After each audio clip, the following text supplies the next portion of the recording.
Most people learn languages the same way they learn math, by studying rules and memorizing formulas. But languages are different. They require a unique approach. Does this sound familiar? You're studying a lot, but you still have difficulty understanding native speakers, especially when they're speaking fast. Maybe they're using colloquial language. Maybe they're using some slang. You memorize a lot of vocabulary, but you still have trouble understanding native conversations, especially in real life. The problem is not your effort. You're probably studying a lot. You're probably putting a lot of effort into your studies, but you're focusing on the wrong things and it's draining you. It's inefficient. You focus on learning isolated words without focusing on the context. You focus on learning consciously without leveraging your subconscious brain. You think you can only learn actively without utilizing the power of passive learning. So what's a better way to learn languages? The famous linguist Stephen Krashen has done a lot of research in this area. His theory of language acquisition suggests that people learn languages through exposure to comprehensible input rather than conscious study. Input basically refers to listening and reading, and then output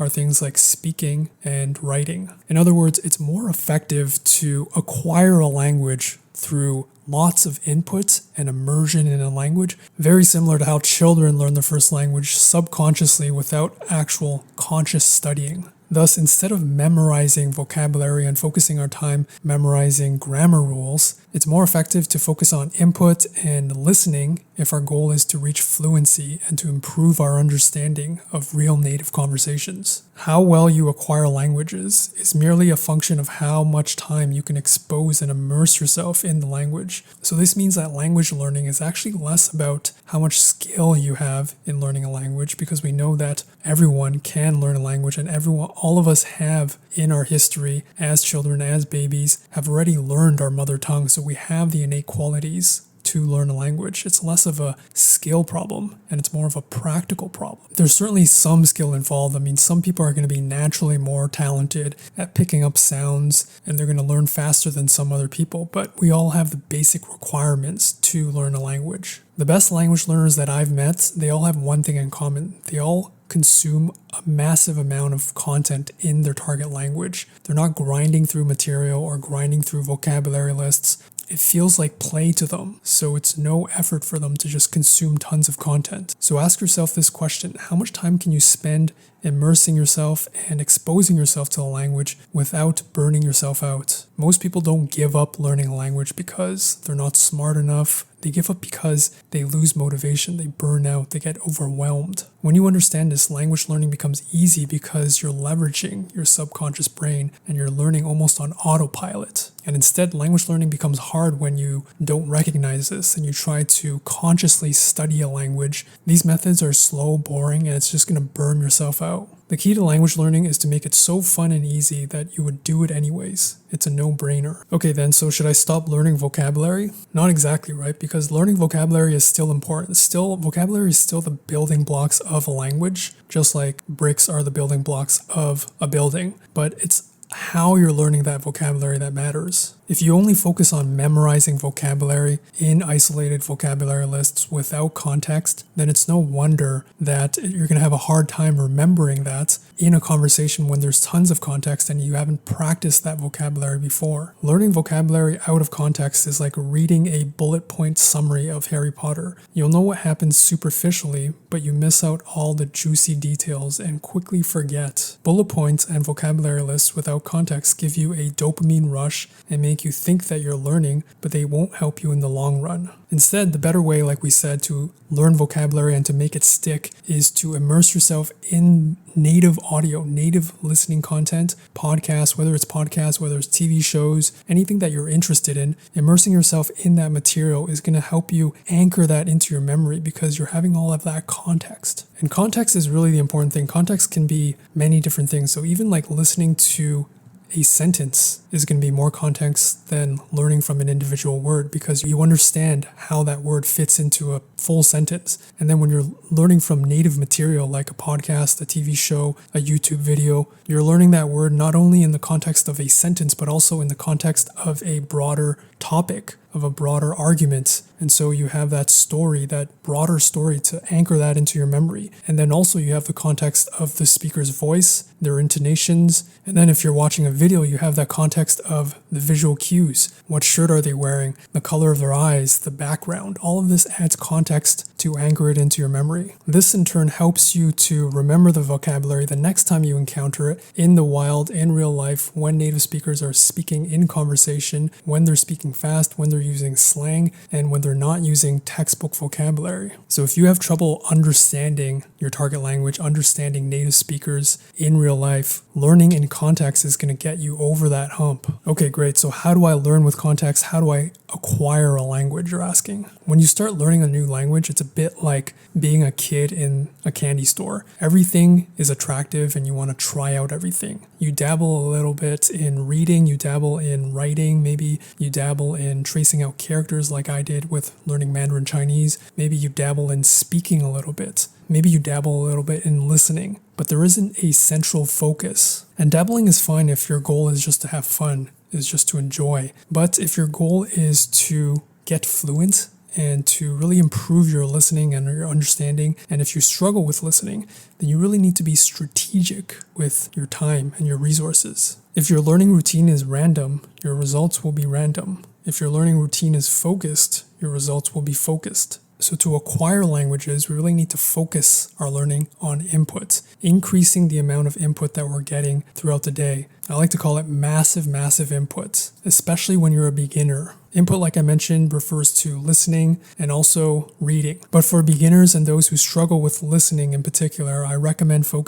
practicing listening specifically over reading. There are a few reasons for this. Number one, you can listen and not understand and still benefit a great deal. So for example, when I was learning Mandarin Chinese in the beginning, I would just turn on Mandarin podcasts, listen to them, totally native podcasts, and understand very little. Maybe like 1% of the whole podcast. I would pick up words here and there, but it was helping me a huge deal in understanding the sounds of the language, the different intonations, the rhythms. It also helped me to distinguish different tones, like the 4 tones in Mandarin Chinese, different pinyin, especially tricky pinyin, different pronunciation, especially very tricky pronunciation, but it also got me used to the sentence structure, when a sentence started, when a sentence ended. All of this helped me and motivated me to listen even more. Number 2, this is an important one. Listening is like taking a ride on a train. There's always a consistent pace. The scenery outside the windows are always changing and you're always stimulated. It's interesting, but the train does not slow down depending on your understanding of the scenery. Same way, when you're listening to a podcast, a native podcast, the podcast does not care whether you understand or not. It's going to continue playing. So you can simply sit down, enjoy the podcast, enjoy the scenery, and just soak everything up. And the train continues to chug along. You can continue to look out the window if you want, or you can tune out. Maybe you can read a book. Maybe you can sit down and sleep, take a nap, meditate, do whatever you want. But the train is going to continue going. The podcast is going to continue going. And then when you're ready, when you feel like it's enough, then you can get off the train. But in contrast, reading, on the other hand, is like slogging through mud. You're going much more slowly because in order to read, you have to understand, let's say in Mandarin Chinese, the characters. You have to be able to understand exactly what you're reading, or you can't read. So it's easy to call it quits, a lot easier. The friction is much higher with reading compared to listening, which is why I highly recommend listening first. This makes it way more easier to increase the amount of immersion and exposure you're getting in a language with listening. Number 3, listening is also more practical than reading. So most people, their goal is to speak and to build relations, maybe travel with the language and to use the language. Listening, for most people, is going to be more practical than reading. With listening, you're also going to get much more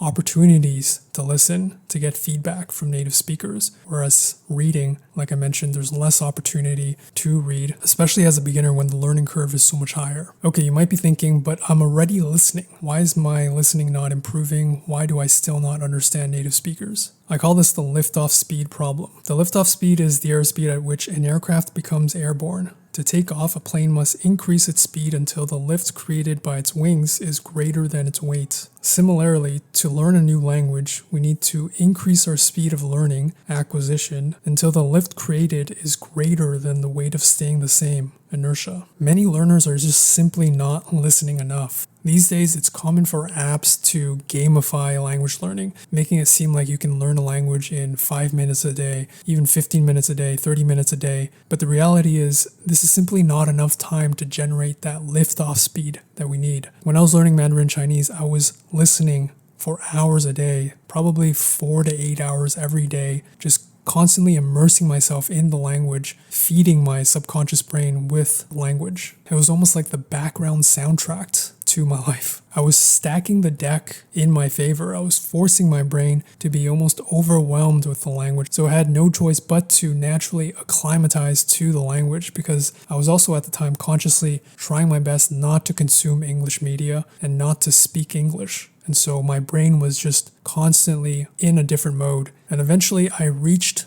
this liftoff speed. My brain got used to this new stimulus and it started decoding this new language subconsciously. Just think about how children learn languages again. They're constantly in the perfect environment. They're constantly immersing themselves and exposing themselves in the language every waking hour of the day. Think about in your life how you can do that. How can you overwhelm your brain so much, your subconscious mind, with this new language so that you're constantly immersing yourself and exposing yourself to the sounds of the language for as many hours as you can throughout the day. But you might be asking, I don't have time. How do I have enough time to listen that many hours a day? The mistake that many learners make is thinking they can only listen actively. They believe they must be actively engaged 100% of the time. Active listening is no doubt effective. I'm not going to argue that. But the practical problem that most learners face is that we have a limited amount of time. We have to work. We have responsibilities. And so we don't have time to be actively engaged in listening, in learning for hours throughout the day. This is why it's important to separate our listening into active and passive listening. So when I was learning Mandarin Chinese, while I would try to actively listen as much as I could, the majority of my time listening was actually passively listening. So I would passively listen all throughout the day during dead times throughout the day. Dead time refers to time that is otherwise occupied by doing other things, but it's not mentally taxing. So for example, commuting, walking, exercising, doing the groceries, working out, doing chores, waiting in line, and doom scrolling on your phone. These are all perfect opportunities, dead times, where you're not mentally taxing yourself, where you can listen to a podcast, listen to your target language. Whenever I had dead time throughout the day, especially as a beginner when I started learning Mandarin Chinese, I would always prioritize turning on a podcast and listening to Mandarin Chinese as much as possible. Number one is it increases your exposure time. So like I said, the easiest thing that you can do to learn a language is just to increase your exposure, increase your immersion in the language. It's hard to realize how much dead time you actually have throughout the day. Just even people who are very, very busy have probably hours of dead time throughout the day, mundane and boring moments throughout the day where they would rather do something else. Add up all of this time and it probably amounts to hours per day. Number two, like I mentioned, it helps with your subconscious learning. Although I may remember more when I'm actively listening, I understand that I'm also learning when my subconscious mind is engaged. So even when I'm not consciously paying attention, I know I'm still absorbing, I'm getting used to the tones and the intonations and how sentences are structured. The third benefit is that it actually lowers my expectation for listening, because in the past, when I was listening, especially to educational content, to language learning material, I would always feel like I had to understand everything. But when I'm listening passively, my expectation for understanding everything decreases, because I'm telling myself I'm not actively listening. And so I'm not constantly stopping myself, stopping the train ride. I'm just listening. I'm just enjoying the act of listening. And if I do pick something up, if I do learn a new word here and there, then that's a bonus. Okay, so you might be thinking, that's great. How should I be listening so that I can increase my understanding? It's a shame that many learners, they burn out or they lose motivation simply because they're consuming material that other people told them that they should use or they should study from, and it's burning them out. It's killing their motivation. It's dry. It's boring. So to answer the question of what you should be listening to, you really have to ask yourself, why are you learning this language? What is the deep motivation? What is the drive for you to learn this language? What is the goal? Why do you want to improve your listening? Do you want to improve your listening because you want to have more conversations, to meet new people, to travel? Do you want to work with the language? Unless you want to train to become a linguist and do your PhD, most of us who are learning languages are learning for a specific goal. And most of us, we want to use the language, have conversations, build deeper connections with other people in our target language. For most of us, language learning is a tool for communication. So to understand what you should listen to, you should really ask yourself, what is your purpose? What is your why? Now,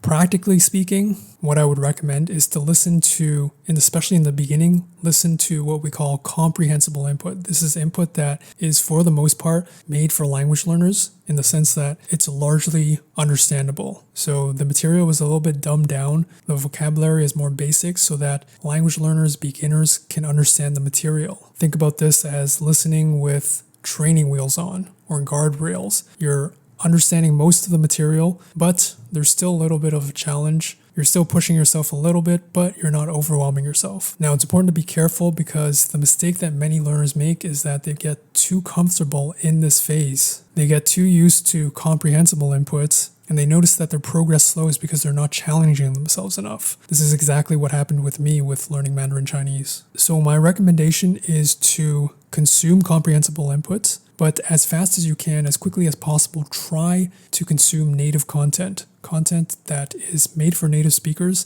and a topic that is interesting and relevant to you. You want to, as quickly as possible, take off that life jacket, take off the training wheels, and dive into the deep end, dive into native material, which is much more interesting. You can still listen to curated material made for language learners, comprehensible inputs, but try to challenge yourself with uncomprehensible input that is made for native speakers. Now, practically speaking, I recommend listening to podcasts. This is what really helped me to overcome that hurdle of not understanding native speakers in real life. So the reason I recommend podcasts is, number one, is just that podcasts are just more interesting than your typical language learning material. So they cover a wide range of topics, and whatever topic you're interested, there's probably a podcast for you. So just pick one that's interesting to you. Now, don't fall into the trap of trying to pick the perfect podcast. This is something that I've done in the past. I waste a ton of time because I'm trying to be a perfectionist and try to find the perfect podcast, but realize that this is just procrastination. Instead of spending 30 to 60 minutes trying to find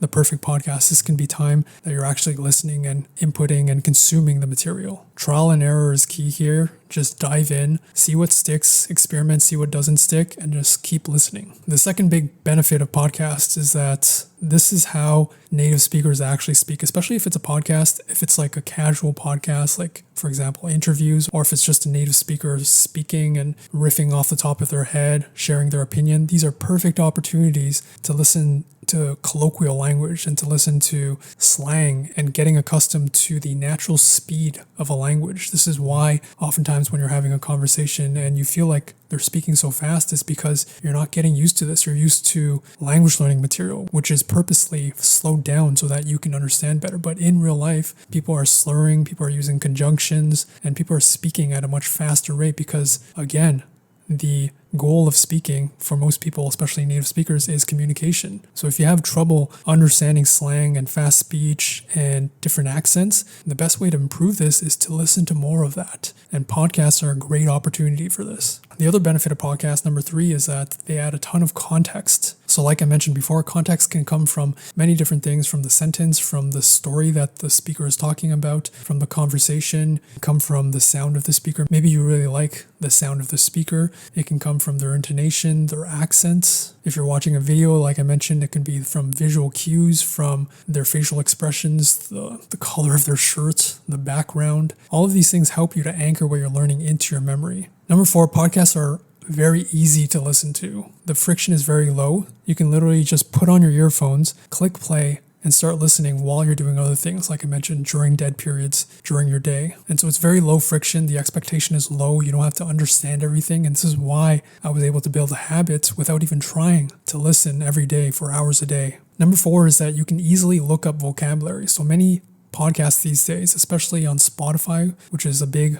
podcast app, you can listen to a lot of different podcasts, especially in podcasts that are in your target language, like I do with Mandarin Chinese, and there's already automatic generated transcripts, and they're all free. And so you can listen and also read at the same time, look up words easily, because the transcripts are already there. When I was learning Chinese, this feature wasn't available, so this is a total game changer. 5 years ago, there was no automatic transcripts. I had to listen and figure out the pinyin through ear and try to look it up in the dictionary manually. So it's way more easier now because you have these automatic transcripts and it's so much easier to look up words. Number 6 is that podcasts make repetition easy. Repetition is key, especially for anchoring it into your memory. You just have to listen to the same word over and over again. I think there's been studies to show that you need to hear the same word like 17 times to really ingrain it into your long-term memory. Podcasts are a great way to do this. A lot of people like using flashcards for this, and if this works for you, that's great. Personally, I prefer podcasts. It essentially does the same thing. It's almost like a natural spaced repetition, because when you're repeating the podcast, when you're listening to it over and over again, then you're getting that repetition, but you're still getting the context of the sentence of everything else that I mentioned. When I first started listening to Mandarin podcasts and I was just listening to it passively throughout the day, I would literally listen to the same episode like 5 to 10 times throughout a week. And each time I would pick up a new word, a new phrase, I would notice new things, a new tone. And on top of this, even when I listened to a new episode, what I would notice is that the same host, especially within the same podcast, the same host usually has the same set of vocabulary that they would repeat over and over again. And so this is almost like another form of natural spaced repetition. Number 7, I just find podcasts hugely motivational. So instead of listening to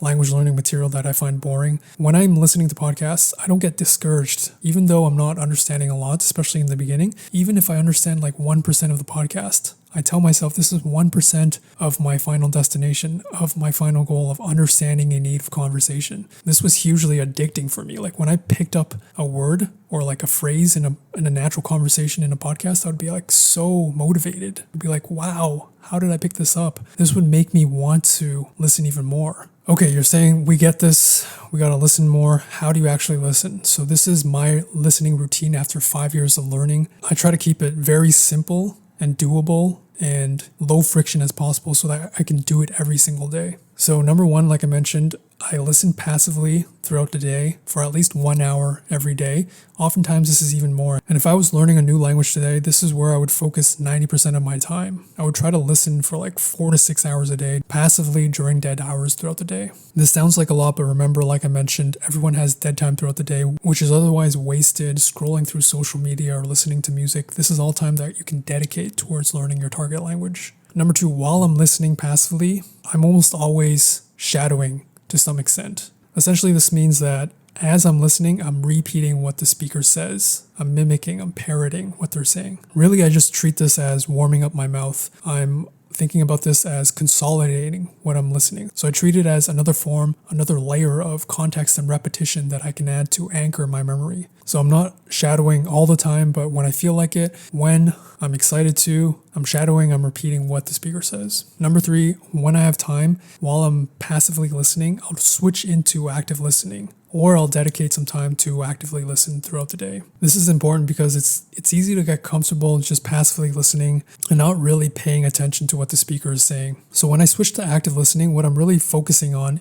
is the details. I'm listening to how the speaker is speaking. I'm listening to the filler words they're using, the conjunctions, how the speaker starts a sentence. I'm trying to analyze the words that they're saying. And something that I always do is I imagine myself in the room with the speaker, sometimes even having a conversation with the speaker. And I try to put myself in that situation and think to myself, how would I respond if we were having a conversation in real life? How would I respond? This forces my brain to make this real, to try to really actively listen to what they're saying and try to figure out what they're saying so that, I can try to respond. Number 4 is I'm looking up words that I'm interested in. And the important thing is that I'm not looking up every new word. This would be way too cumbersome. This would take too much time.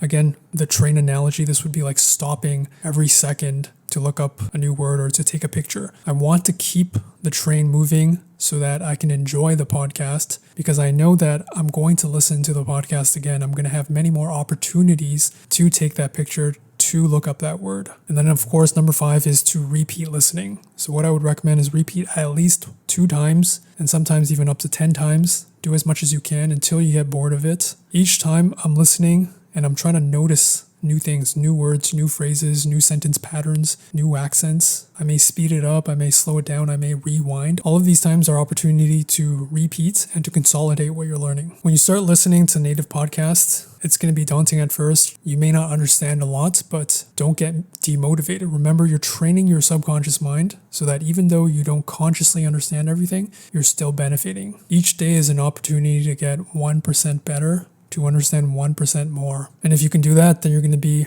well on your way to understanding your target language. If you're learning Mandarin Chinese, check out the free speaking template that I have below to help you build a daily speaking habit. If you want a step-by-step approach to speak Mandarin like native speakers, then you can check out the copy-paste speak system below. Thanks for watching, guys. Like, comment, and subscribe. See you guys next time. Bye.